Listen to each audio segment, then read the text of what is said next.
Not much drama for the Sunday of playoffs. Although I was really into the red zone experience, going back and forth with the NFC South. Yeah. With all that going down with both quarter, teams behind for good. a big stretch and everything else. That was fun. Yeah, it was good. But right after the Patriots found a way to win a game, we see that Jerod Mayo's fired. I mean, what was it, like 12 minutes? It didn't take very long. Quickly. It didn't take very long. And it didn't take very long for the color of his skin to be involved. Here's Stephen A. Smith at the end of First Take today, giving his final take. That's what this is about. This is about Mike Vrabel. That's who they wanted. No question about it. And he's a more seasoned, more experienced coach. I don't like this. They call it Black Friday Black Monday rather for a reason. This certainly typifies it. I don't know why it's not called White Monday. Doug Peterson got fired from Jacksonville. He deserved that firing. Jerod Mayo clearly was not given an opportunity, a lengthy enough opportunity, considering what Bill Belichick left him with from a talent perspective, considering the record, considering the way the team performed. He didn't help himself with some of the comments he made, calling the team soft and what have you, and having to retract statements, and we get all of that.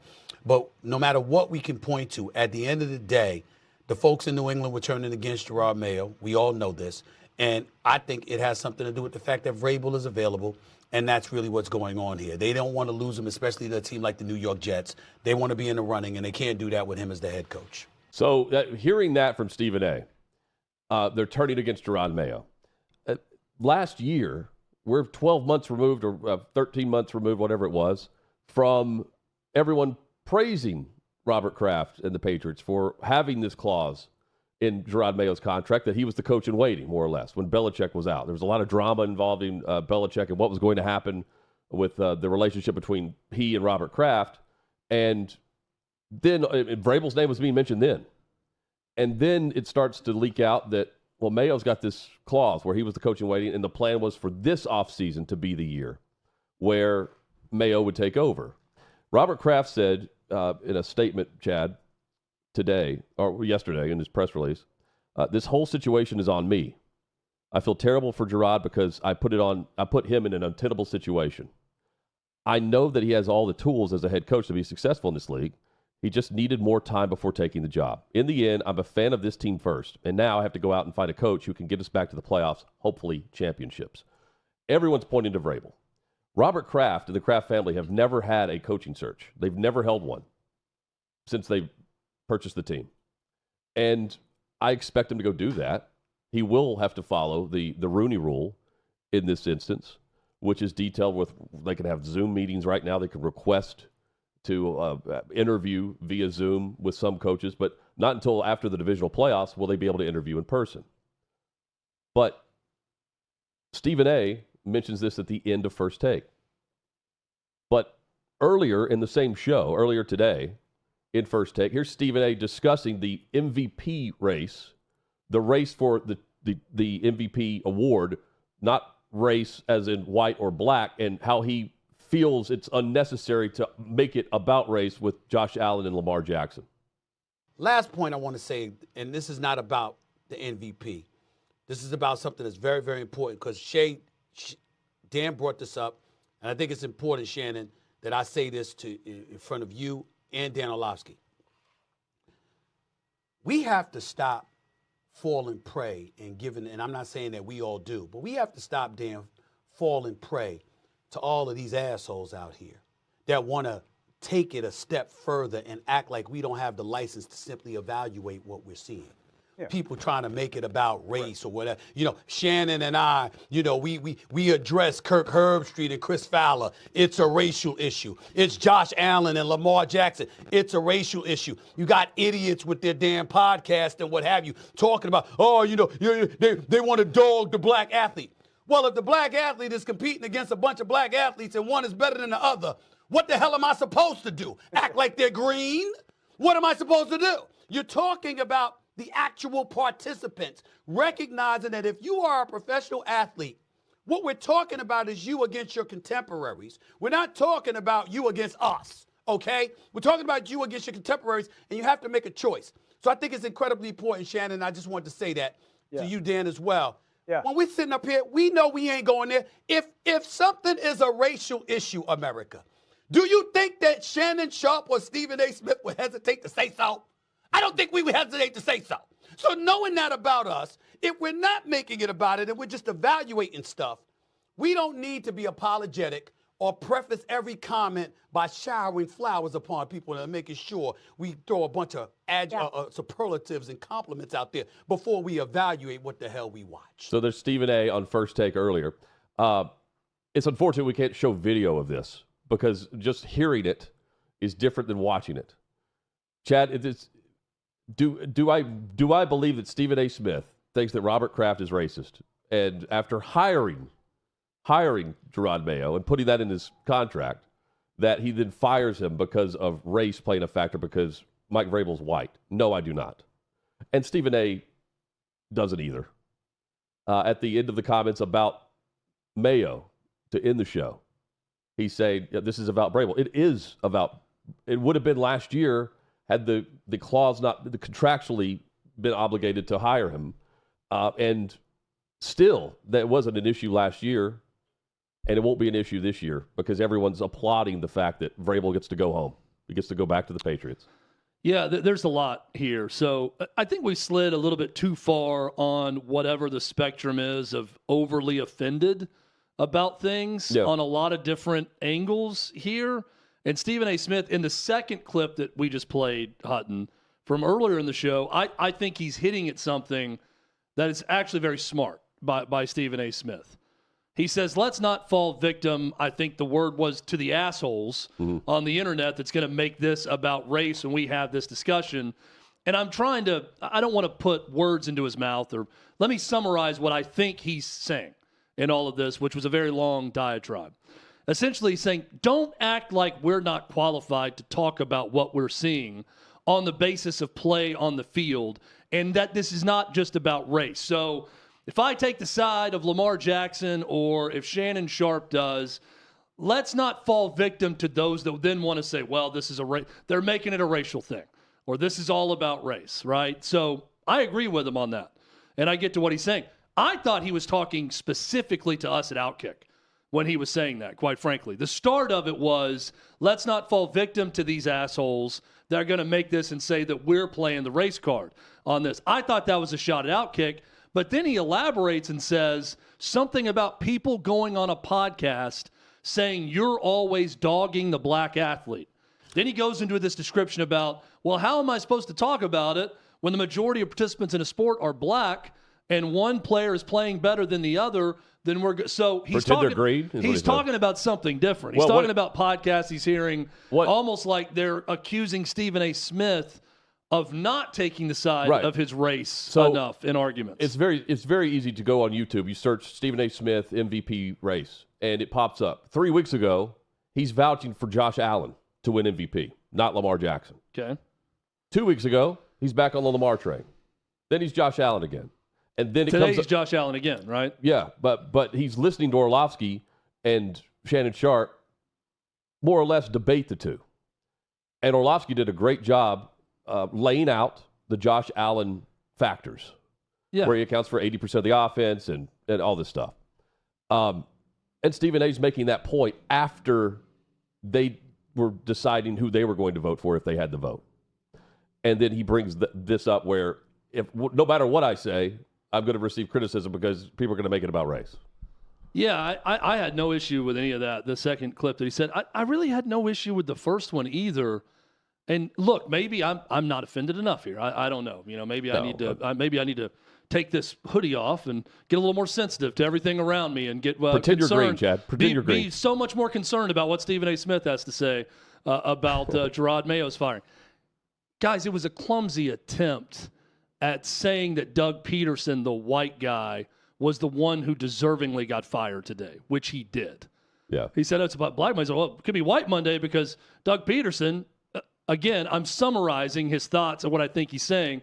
The white guy was the one who really deserved to get fired. I agree with him, by the way. Right? I have a hard time saying Jerod Mayo absolutely deserved his firing. I think the Titans here in Nashville should fire everyone in leadership. GM, president, whatever the title Chad Brinker has, he needs to be gone. Brian Callahan needs to be gone because a new GM needs to hire Brian Callahan. That's not me saying Brian Callahan deserves to be fired after one season. That's unfair of me to say. I don't know that that's true. He hasn't been good. None of it's been good. He's collateral damage for what needs to happen up top. Jerod Mayo's the same thing. And Stephen A. Smith understands that. In the same clip we just played, it's Stephen A. Smith saying this about Mike Vrabel. Mike Vrabel's available. The Krafts know him well. Robert Kraft has seen him be a head coach and do a really good job to the tune of being the AP NFL Coach of the Year and leading the godforsaken Tennessee Titans to an AFC Championship game and a number 1 overall seed. He's seen all this. So he's seeing a better candidate. It's not about black, white, race, anything. He sees a better candidate that is more experienced as a head coach, and he's going to go get that candidate. It's not fair to Jerod Mayo.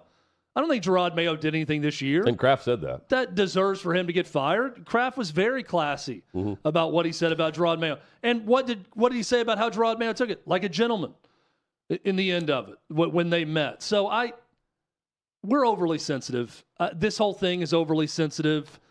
Don't fall victim to this. It's a trap. That's what Stephen A. Smith is warning against. I'm not sitting here telling you what to be offended about or not. I'm simply telling you in all honesty, and I'm always going to be truthful with you, I'm not offended by any of this. No, I totally get what Stephen A. Smith is saying. Jerod Mayo didn't deserve it. It has nothing to do with race. Robert Kraft is not a racist. He's not hiring Mike Vrabel because he's white. Doug Peterson didn't get any longer because he's white. He got fired because he deserved to get fired. And it's unfortunate that Jerod Mayo got fired after 1 year, but there's a better candidate to be hired. And Robert Kraft, who, by the way, bravo, my man. Your statement about I am not the owner of this team, it's the fans in this region, in this community, and I answer to them, and I owe them to go get the best candidate and do what's best for this team. I love everything Robert Kraft had to say. He's simply making a calculated business decision to go hire a better available candidate while acknowledging none of it's fair to Jerod Mayo, and he didn't do enough to earn a firing this year. I'm fine with all of it. Well, and he also knows. What am I missing? Should I be offended about something? No. Okay, no. good. But I'm making sure I didn't miss anything. Not. Because Robert Kraft can see what we all saw. I mean, you don't want to be the guy replacing the legend. That's what happened here. You don't be the quarterback that's replacing Brady either. Mac Jones fell into that role. I view it as Kraft saw his head coach admit that his team was playing some soft football. That wouldn't happen with Bill Belichick, and you can look around. That's not going to happen with Mike Vrabel. And you had an opportunity, if you're Mayo, to prove that you're the guy for the job. And you end up with the same record, but I think it's more than that. I think the behind-the-scenes aspect, too. And let me say this. I think Jerod Mayo and Mike Vrabel played chess last week, not checkers. Let's start with Jerod Mayo. The way he played that game, and as the pass went incomplete, and they take over, and they know they're going to win the game yesterday. There's like a half smirk on his face. He looks to one of his assistant coaches. He's not really smiling, but he's kind of, he's like, we did it. We did this. Now, he didn't play Drake May very much, but he didn't take Joe Milton out of the game, and that dude was dealing. I mean, it was lasers all over the field. And I think he knew that he was out before the game kicked off. And he pulled a Lovie Smith, or he tried to, and then it actually worked. They dropped for the number 1 overall pick by losing, and now they're drafting further down at number 4. So that if I'm out the door, I'm going to do everything I can to win this game. There are a lot of coaches yesterday that did everything they could based on what they did or did not do to lose or help the team lose. Ultimately, the players have to execute or they don't. And most are trying. Mike Vrabel. Last week, he went interviewed with the New York Jets. Think about that. One of the division rivals. And the reports immediately came out, Thursday or Friday last week? Everything went great. It was a phenomenal interview. It was perfect because he ends up as the head coach of the New England Patriots. He just went in, sat down with Woody Johnson and everybody and found out what they want to do or what they don't. Well done. And he's going to continue to chat with other teams. I think he likes a lot of options, but he loves the New England Patriots. He went during the bye week, the year he was fired last year. Bye week, he enters the Patriots Hall of Fame. And he stands at the podium in front of nothing but former Patriot teammates, ownership. I don't know if fans were there. I'm assuming some. But it was a smaller crowd. And he admits, you don't realize how good you have it. Not everyone has it as good as it is here. And he's the head coach of the Tennessee Titans at the time. And he's not even talking to his owner at the time. That's how much he loves New England. And it's a foregone conclusion at this point that it's perfect. But it'd be a real shock if he's not the next Patriots coach. I think that's right. But a lot of people are assuming, especially with Drake May, a lot of people are assuming that it's just going to happen immediately. It can't happen that fast based on the Rudy rule. And Robert Kraft should go out and actually sit down and interview candidates, bring them in. He's never done that. Same for Jonathan, the entire Kraft family. And Vrabel's going to look around, and he's going to do exactly what he did with the Jets. He's going to try to, put the article out. I'm not really that difficult to work with. All the perception of him. Oh, let's bring him in now. He's not the alpha standing on the table and, giving you the Paul White Big Show slap to the chest. He's actually a nice guy. And then he's going to figure out whatever's going on and what the perception is and the plan would be for what they're looking for, the coach and general manager.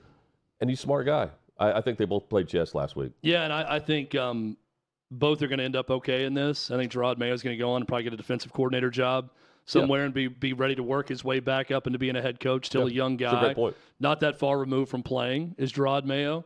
And Mike Vrabel, perfect fit for that region, for New England. I think the Titans made a mistake firing him. For that team, yeah. And now this is going to be the perfect move for the Patriots moving forward. So unfortunate for Jerod Mayo, but maybe in the end, everybody in this situation ends up winning, just like the Patriots won yesterday, gifting a different team the number one overall pick. Yeah, the Tennessee Titans. And Chad, I know you're going to pick up on this, but the Titans end up with the number one overall pick for just the third or fourth time in franchise history, but the third. But last time they had it in 2016, they traded out of it, moved down to somewhere around 18 or 19, then traded back up to 12.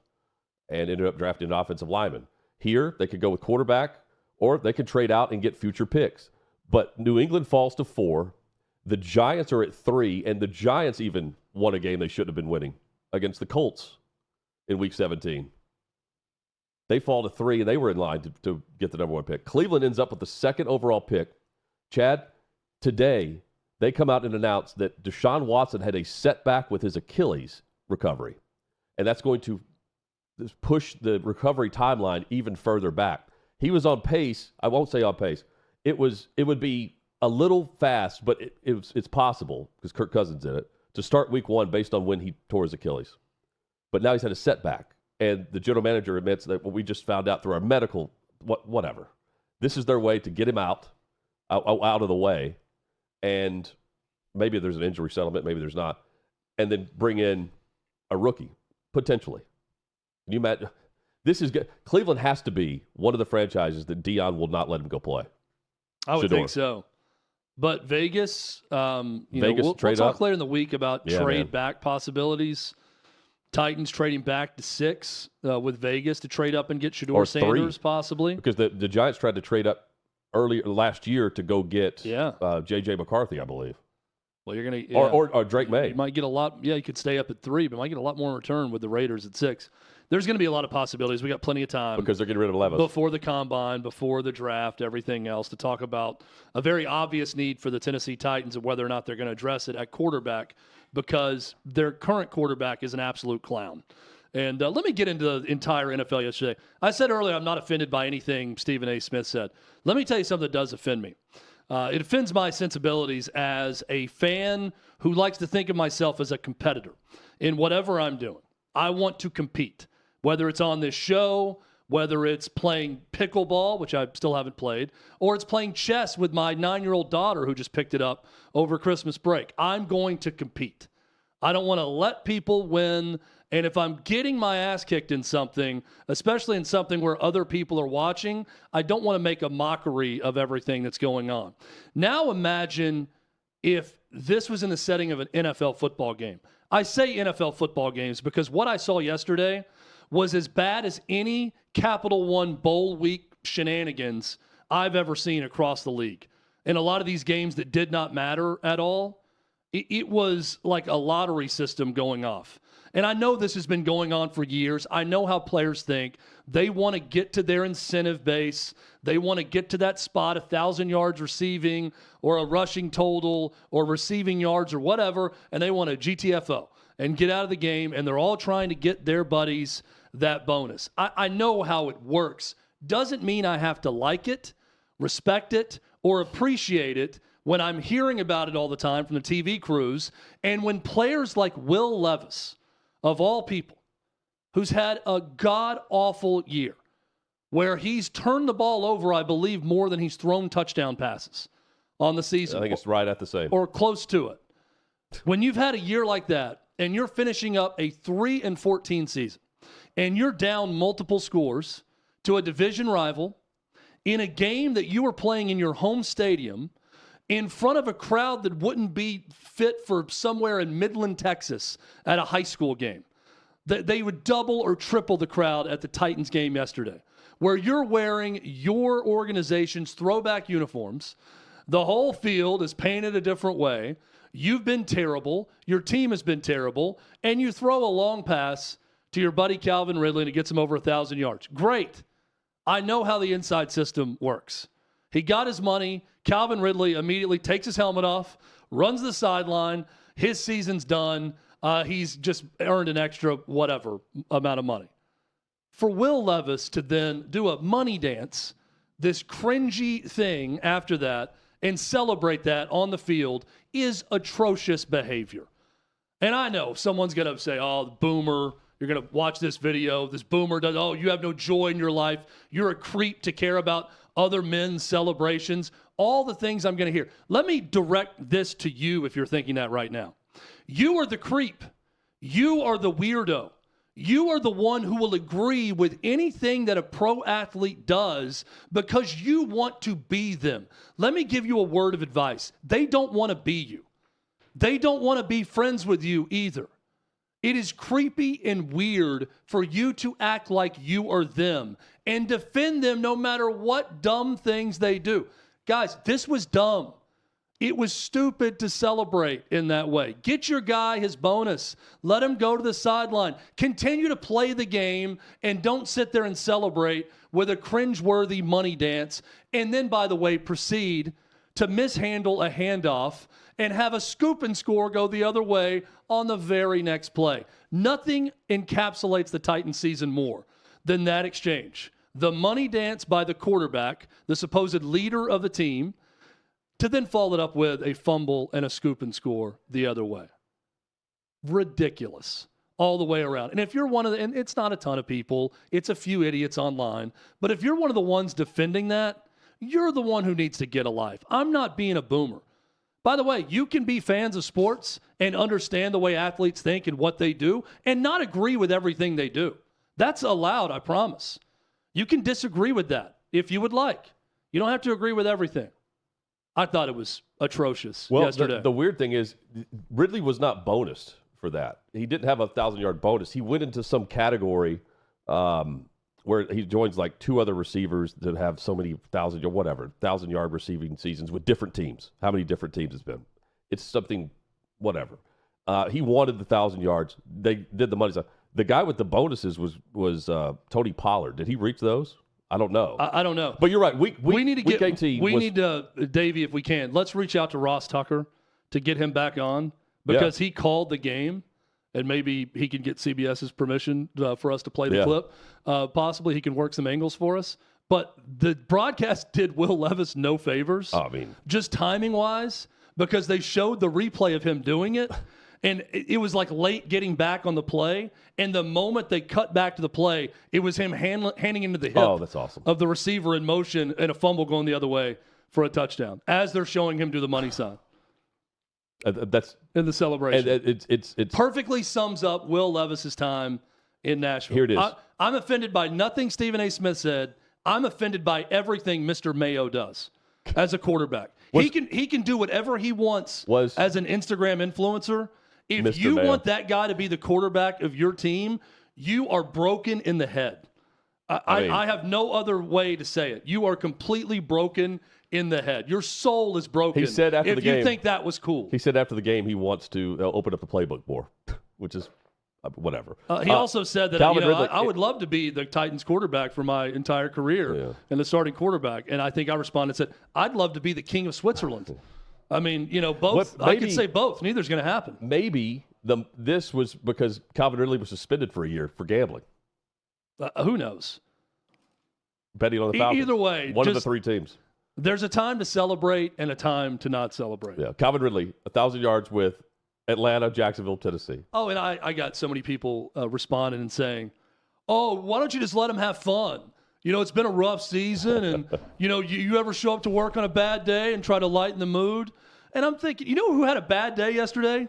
Those 2,000 brave souls that went to the game and sat in the freezing rain to watch that terrible product. If you're a Titans fan, I care more about them in the upper deck sitting there and to watch you sit there and dance and celebrate and then fumble the ball for a score the other way. I mean, goodness gracious. Week 18 will change soon. Just play the game. Well, but you can laugh on the inside about how bad your team is, but just play the game and be a pro about it. Play the games that matter. I'll have something on this later in the week, but the division matchups that are mandatory during Week 18 are not working. Like yesterday, we had the NFC South up for grabs, the worst division of the NFC, and then you end up with the Broncos. But and at Bengals, least those games were compelling because you had two teams playing for something. Battle, but that's it. I mean, that's literally all there was. Everything else is wrapped up. Seeds 1 through 6.